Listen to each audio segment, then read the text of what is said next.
Vous avez un nouveau message. Hier, à 16h59. Bonjour Charles, c'est Sylvie. J'avais une interrogation sur un comportement alimentaire, je dirais je sais pas, alimentation sociale ou manger en public, avec deux attitudes. L'une qui serait de se priver quelque part de manger super équilibré, réduire les portions pour entrer dans la norme ou en tout cas ne pas se faire remarquer.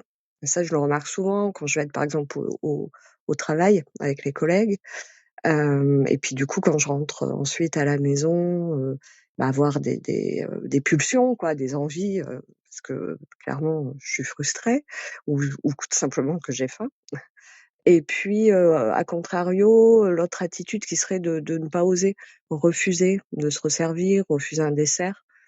Là aussi pour passer inaperçu, pas qu'on se dise: «Ah bah tiens, elle fait attention, elle est au régime», ou «Ah bah c'est sûr, vu son poids», voilà. Donc c'est à savoir un peu comment arriver à s'écouter, comment arriver à s'affranchir finalement du regard des autres et pouvoir manger sereinement en public. Merci Charles. Pour rappeler, tapez 5. Pour effacer, tapez 2. Pour réécouter, tapez 3. Allez, on inaugure le répondeur de Dans la Boire. Je vous rappelle que vous pouvez me laisser vos messages sur le répondeur en cliquant sur le lien de la description de cet épisode. Merci Sylvie de cette question, une question en forme de poupée russe puisqu'elle en pose d'autres au fur et à mesure qu'on y répond. Alors cette problématique me fait penser à un chapitre de mon livre qui s'intitule « Moi, quand je sors, c'est la cata » parce que elle rappelle aussi que nous sommes des mammifères sociaux et que nous sommes soumis au biais de conformisme, c'est-à-dire la tendance à adopter les attitudes et comportements des personnes autour de nous pour nous adapter à un groupe social donné. Et c'est vrai que le biais de conformisme, c'est bien pratique pour s'intégrer, mais parfois cela va à l'encontre de nos préférences ou de nos envies. Mais là, la problématique de Sylvie est un petit peu plus nuancée, juste un petit pas de côté par rapport à celle du livre. Ce qui rejoint les deux attitudes que vous décrivez, c'est de ne pas faire de vagues. Et dans pas faire de vagues, moi j'entends qu'il y a l'idée de ne pas se faire remarquer, de passer inaperçu, soit en mangeant super équilibré, soit en n'osant pas se resservir. Et je pourrais même ajouter en suivant le groupe, si c'est un groupe de bons vivants, entre guillemets, qui mangent des pizzas, des charcuteries, des frites, des aliments plus énergétiques comme des desserts, et que vous ne voulez pas attirer l'attention avec votre petit quinoa et votre salade de fruits en dessert. Derrière tout ça, il est possible qu'il y ait la crainte de déplaire, ou tout du moins d'éveiller le regard ou le jugement d'autrui sur vos choix alimentaires, et vous l'avez dit, du regard des autres sur cette fameuse question du poids. Au fond, là, ce que ça m'évoque, c'est que entre vous et vous, il n'y a pas trop de problèmes, il n'y a pas trop de sujets. Vous me dites pas, moi, quand je sors, c'est la catastrophe, je ne peux pas me maîtriser là. Non, là, ce qui se passe, c'est plutôt la relation aux autres et qu'est-ce qu'ils pourraient dire de mes choix alimentaires et surtout à quoi ça me renverrait à moi, dans mon fort intérieur.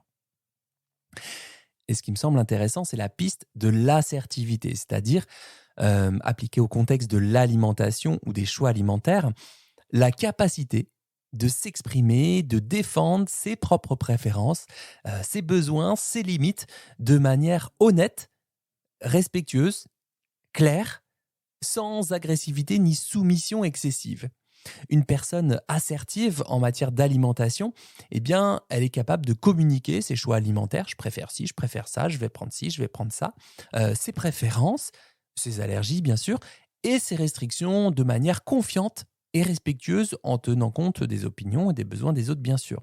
Et dans ce contexte, l'assertivité, c'est également la capacité de dire non de manière polie, de manière ferme, lorsque quelqu'un propose un aliment, une boisson que vous ne souhaitez pas consommer, sans se sentir obligé de céder à la pression sociale, aux attentes des autres ou à l'idée que vous vous faites des attentes des autres. J'insiste sur un point avant de développer.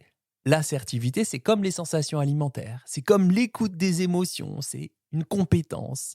Et comme toute compétence, elle se développe progressivement avec des petits pas, comme on dit. C'est-à-dire qu'on ne devient pas ninja de l'assertivité du jour au lendemain. Et si on n'y arrive pas du premier coup, dites-vous que vous n'avez pas appris à marcher en 2 secondes ou à maîtriser un geste technique sportif en une journée. Alors, ce que vous pouvez faire pour commencer à bosser cette assertivité, c'est peut-être partir du principe que vos choix vont déplaire. Je le redis, partir du principe que vos choix vont déplaire. Si vous comptez trop ou que vous réduisez vos portions, vous déplairez à celles et ceux qui sont plus détendus ou qui ont tout simplement plus faim que vous. Si vous refusez de vous servir ou de vous resservir, vous déplairez à celles et ceux qui pensent que vous êtes au régime, que le plat est quand même bon et que normalement, vous devriez avoir envie de vous resservir. Même chose si vous vous resservez de dessert, vous déplairez à celles et ceux qui pensent que c'est pas bon pour ce que vous avez. Je vous demande un instant d'intention et d'attention, beau lapsus, parce que c'est une étape très importante pour la suite, parce que agir pour soi, par soi, vers soi, ça implique le deuil de vouloir plaire à tout le monde. En tout cas, ça implique l'entraînement de faire ce deuil-là. Et ensuite, ce que vous pouvez faire, c'est de réfléchir aux 3 questions suivantes et si possible d'y répondre. Première question, le regard des autres ou celui que je pose sur moi m'empêche-t-il d'être libre, de manger plus librement ? Deuxième question, en quoi est-ce que le regard des autres ou celui que je pose sur moi impacte ma façon de manger, mes envies, peut-être la charge mentale que je consacre à mes choix alimentaires ? Et plus largement, en quoi ça impacte la vie que je voudrais vraiment vivre ? Troisième question, est-ce que je suis d'accord de laisser le regard des autres ou l'idée que je me fais de ce que les autres pourraient dire, décider pour moi jusqu'à la fin de ma vie. Et donc, sous-entendu, je rajoute un petit peu de piste de boulot pour être plus concret. Si je ne suis pas d'accord et que je souhaite agir sur ma vie, sur comment je vis mes repas, quelle plus petite action je pourrais faire au prochain repas convivial pour me rapprocher de ce qui compte vraiment pour moi.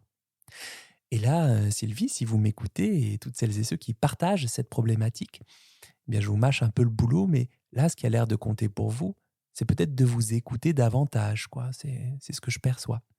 Et pour ça, un travail afin de développer vos intentions avant de vous rendre à ce type de repas un peu conviviaux, peut-être complémentaire. Et là, je vous renvoie au Dans la poire 40. Je vous mettrai le lien en description de cet épisode pour qu'il soit accessible directement. Voilà pour ce premier épisode du répondeur de Dans la poire. C'était une piste de réflexion. Il y avait plusieurs entrées, plusieurs grilles de lecture, de manières de s'y prendre. J'ai choisi celle-ci. J'espère qu'elle vous aura été utile. Vous pouvez, vous aussi, me laisser un message sur les répondeurs, laisser un commentaire pour soutenir ce podcast sur votre plateforme d'écoute préférée. Prenez le temps.